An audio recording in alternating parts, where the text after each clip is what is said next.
मोदी जी, मैं एक बात कहूँ। कृपाल परमार जी हैं वो कैंडिडेट जिनका वीडियो वायरल है। कहा जा रहा है कि प्रधानमंत्री जी ने फोन जिनको किया था। तो मैं जानना ये चाह रहा हूं कि ऐसी क्या स्थिति आई कि हालात यहां तक आ गए कि प्रधानमंत्री को, जो 8 साल से देश के प्रधानमंत्री, उनको आपको फोन करना पड़ गया। देखिए, मैं पिछले 40-45 साल से पार्टी के साथ जुड़ा हुआ हूँ। 2017 में मुझे प्रधानमंत्री जी की इंटरवेंशन से टिकट मिला था। मैंने यहाँ से चुनाव लड़ा था। कांगड़ा जिले में जितने भी राइवल खड़े थे सबको हटा लिया गया और मेरे खिलाफ एक राइवल को खड़ा किया गया और पार्टी फंड से उसकी फंडिंग हुई।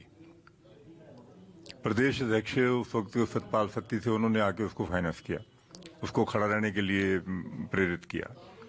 ये सारी बातें मैंने, जब मैं हार गया 1,254 वोटों से, तो ये बात मैं लगातार लोगों से, अपने हाई कमांड से, अपने परिवार में बात करता रहा हूं कि ये गलत है, गलत हुआ है, इसको चेक होना चाहिए।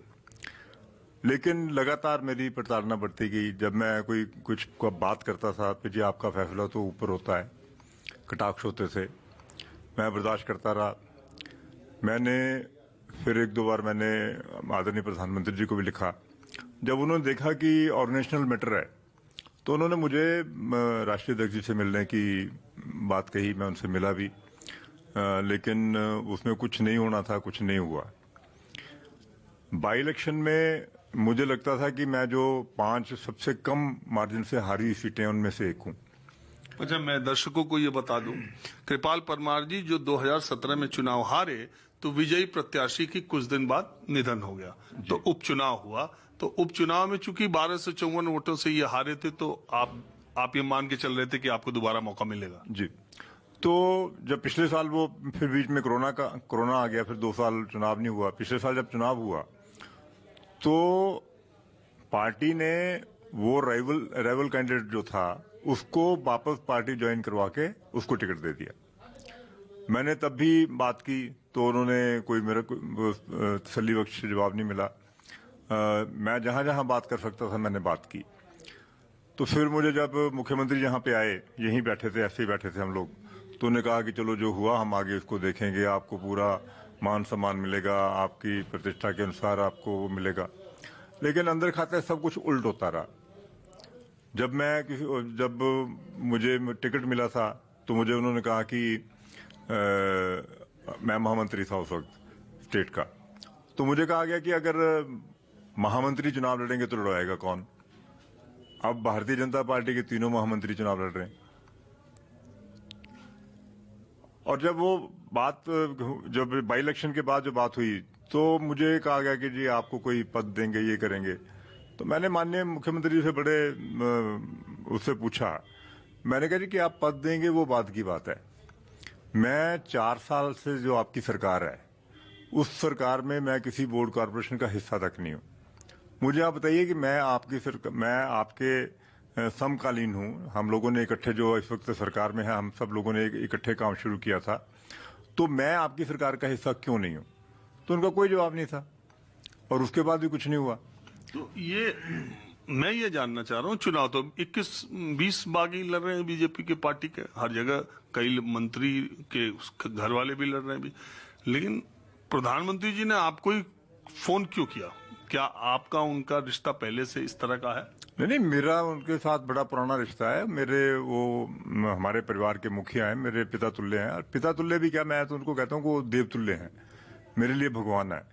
लेकिन जिस तरीके से मेरी जलालत हुई, आप मेरी मानसिकता समझिए कि जो 40 साल तक पार्टी में बिटवीन द लाइन चलने वाला व्यक्ति कभी किसी विवाद में नहीं आया, कभी कोई उस पर आरोप नहीं लगा, कभी उसने किसी से धोखा नहीं किया, कुछ नहीं किया, तो आज वो इतना बड़ा स्टेप क्यों ले रहा वो? तो एक बात बताइए, एक विधायक का चुनाव है, आपने प्रधानमंत्री जी आपको फोन किए, इसके बावजूद भी आप चुनाव लड़ने पर अभी तैयार हैं? हाँ, मैं चुनाव लड़ रहा हूं, लेकिन मैंने उस दिन आदरणीय प्रधानमंत्री जी को भी कहा था कि जब उन्होंने कहा कि मुझे अभी पता चला है, और मेरी ये बात उनसे 30 तारीख को हुई थी, विड्रॉल का टाइम जो था वो 29 को था, और मुझे सूचना मिली कि ये जो फोन पे आपने बात की थी ये 30 तारीख, 30 को, ऐसा लग रहा था कि वो रैली से आने से पहले वो, तो फिर कल ही कैसे वो वायरल हो गया? नहीं वो देखो ना, वो मेरे फोन से बात नहीं हुई थी, वो किसी और का फोन आया था। वो मेरा ख्याल मुख्यमंत्री जी ने उनको किया होगा, जहाँ स्टेट प्रेसिडेंट ने किया होगा।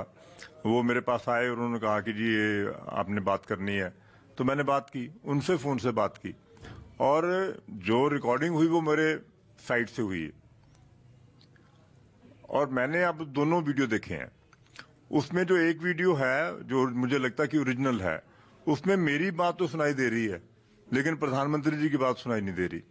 लेकिन जो दूसरा वीडियो वायरल किया गया है, उसको मुझे लगता है कि वो जो रिकॉर्डिंग थी फोन में, उसको टेम्पर किया गया उसके साथ। क्योंकि मेरे अगल बगल में जो लोग खड़े थे, उन्होंने किसी ने नहीं सुना कि प्रधानमंत्री जी क्या कह रहे हैं। लेकिन अब वो उतना क्लियर सुनाई दे रहा है जितना एक आम आदमी को फोन पे सुनाई देता है। तो मुझे लगता है कि इस 100% श्योर मैं कि उस वीडियो को जो है वो टेम्पर किया गया, टेम्पर करके, क्योंकि मेरे जो विरोधी हैं। लेकिन वहां मैंने जो देखा, तो आप देखिए, जो जिस वीडियो में आवाज आ रही है, पीछे एक आदमी और वीडियो बना रहा है, वो आप ही के लोग थे? नहीं, मैं तो एक पब्लिक मीटिंग में था जहां से मेरे से बात करवाई गई। मैं तो पब्लिक मीटिंग से उठ के आया था, वहां पे पब्लिक मीटिंग चल रही थी मेरी, उसमें 5-7 लोग थे जो इधर उधर खड़े थे। अब मैंने नहीं देखा कि मैं देखूंगा तो ध्यान से देखूंगा तो बता सकूंगा कि कौन था बंदा। तो एक बात कृपाल जी, आप चुनाव लड़ रहे हैं, सारी चीजें हैं, लेकिन मैं ये सिर्फ जानना चाहता हूं कि प्रधानमंत्री मोदी के फोन के बाद अगर आप ये चुनाव लड़ रहे हैं, जीत जाते हैं तो आप कहेंगे कि मूल भारतीय जनता पार्टी आप ही हैं, और मान लीजिए चुनाव में कहा नहीं जा सकता, ये खेल है, अगर हार जाते हैं तो आप तलवार की धार पे नहीं चल रहे हैं? नहीं, मैं देखो, ऐसा है, मैंने राजनीति को धंधा नहीं बनाया है। मेरे लिए राजनीति सेवा है, और ये चुनाव मैं आत्मसम्मान के लिए लड़ रहा हूं। जो कुछ हुआ, उन्होंने मुझे तो ऐसे लगता है कि उन्होंने आदरणीय प्रधानमंत्री जी को भी मिसगाइड किया। जब तक विड्रॉल का समय था उनको बताया नहीं। अगर उन्होंने फोन में एक दिन पहले करा देते तो मैं 1 मिनट ना लगाता। अगर प्रधानमंत्री जी का फोन मुझे 29 तारीख 3:05 भी आता तो मैं उनकी बात पूरी करने का मौका ही नहीं देता, बोलता कि जी सर आप फोन रखिए, हो गया।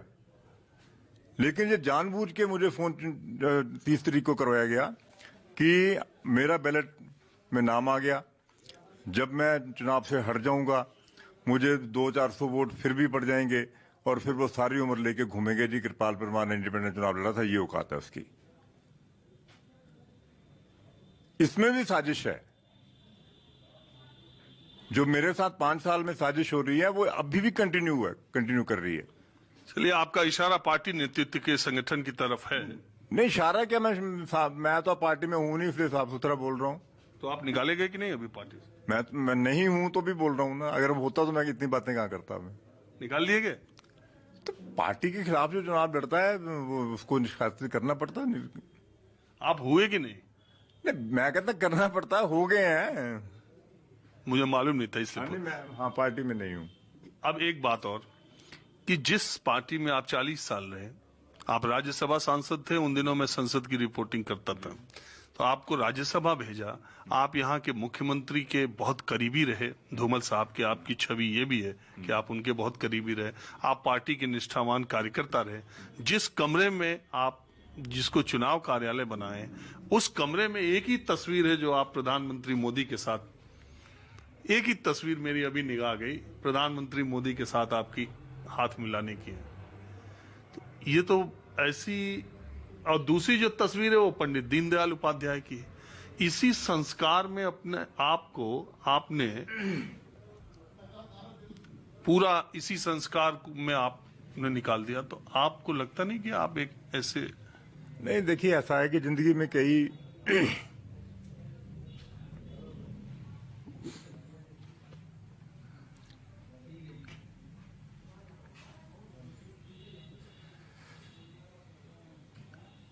नहीं, मैं समझ सकता हूं आपके भावनात्मक होने के। कोई व्यक्ति अगर 40 साल तक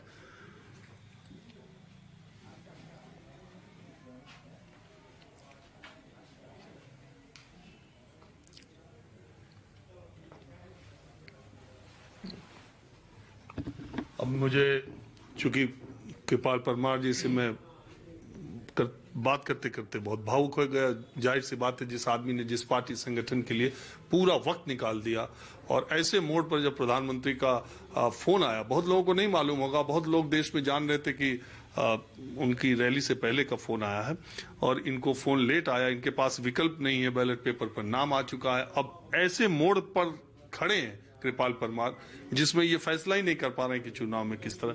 आप देखिए, ऐसा है कि जब भी कोई पार्टी की बैठक होती है तो उसमें 3 तस्वीरें होती हैं, भारत माता की, दीनदयाल उपाध्याय जी की और श्यामा प्रसाद मुखर्जी की। दीनदयाल उपाध्याय जी ने अपनी पॉलिटिकल डायरी में लिखा है 1961 में पेज नंबर 151 पे, उन्होंने लिखा कि जब कोई बुरा प्रत्याशी केवल इस आधार पर आपके मत का दावा नहीं कर सकता कि वो किसी अच्छे दल से खड़ा है, उसको पार्टी का टिकट देने में पार्टी हाईकमांड ने पक्षपात किया होगा। अतः इस पक्षपात को ठीक करना मतदाता का काम है।